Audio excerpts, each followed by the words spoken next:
പഴുത്തു പോകുന്നതെങ്കിൽ നമ്മൾ ഇത് പൊറുക്കാതെ നടക്കുകയാണെങ്കിൽ നമ്മൾ ഇപ്പം ഞാൻ പറയുന്ന പച്ചില ഒന്ന് ഉപയോഗിച്ച് നോക്കിയാൽ നിങ്ങൾക്ക് പെട്ടെന്ന് പൊറുക്കാനുള്ള ഒരു ഇതുണ്ടാകും.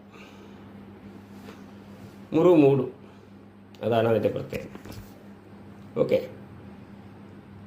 ഈ പറയുന്ന പെരുവളത്തിൻ്റെ പച്ചില, പെരുവളത്തിൻ്റെ കുറുന്ത് എടുക്കണം. നമ്മൾ പിന്നെ ആശുപത്രിയിലൊക്കെ പോയിട്ട് മാറുന്നില്ല എന്ന് പറഞ്ഞിരിക്കുന്നതെന്നാണ് ഞാൻ പറയുന്നത്. പെരുവളത്തിൻ്റെ കുറുന്തെടുക്കണം. പെരുവളം എന്ന് പറഞ്ഞുകൊണ്ട് ഇവിടെ നമ്മൾ നാട്ടുമ്പുറത്തൊക്കെ ഇഷ്ടം പോലെയുണ്ട്.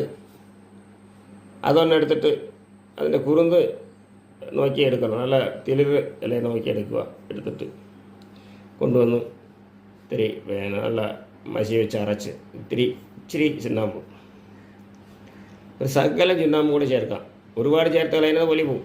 ശകലം എത്തിപ്പൂറെ ഒരു ചുണ്ണാമ്പ് അതിൻ്റെ കണക്കിൽ എന്ന് പറഞ്ഞാൽ ഭക്ഷണത്തിന് ഉപ്പ് ചേർക്കും കിടക്കും.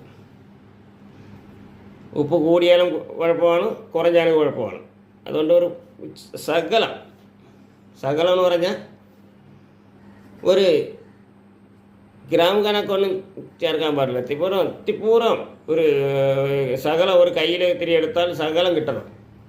നമ്മൾ മുറുക്കാനും ഉപയോഗിക്കില്ലേ, അളവ് നമുക്ക് അങ്ങനെയൊക്കെ പറയാൻ പറ്റുള്ളൂ. അല്ല സാധാരണ കൂടിയ അളവ് നമുക്ക് പറയാൻ പറ്റില്ല. ഇതിൽ വെയിറ്റ് എടുത്ത് നമുക്ക് ഈ ചുണ്ണാമ്പ് ചേർക്കേണ്ട പറ്റില്ല. നമ്മൾ സാധാരണ ഒരു മുറുക്കാന ഉപയോഗിക്കുന്ന ചുണ്ണാമ്പ്, മുറുക്കാന നമ്മൾ എത്ര ചുണ്ണാമ്പ് ഉപയോഗിക്കുമോ ആ ഭാഗമേ ഇതിനെടുക്കാം. അത്രയും മതി.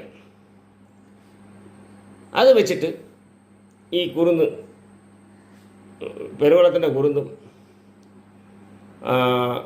ശകലം ചുണ്ണാമ്പും, ഇത് മഞ്ഞൾ, അത് ഉണക്ക മഞ്ഞപ്പൊടി കിട്ടിയിരുന്നെങ്കിൽ ശരി, മഞ്ഞപ്പൊടിയാണെങ്കിലും കുഴപ്പമില്ല.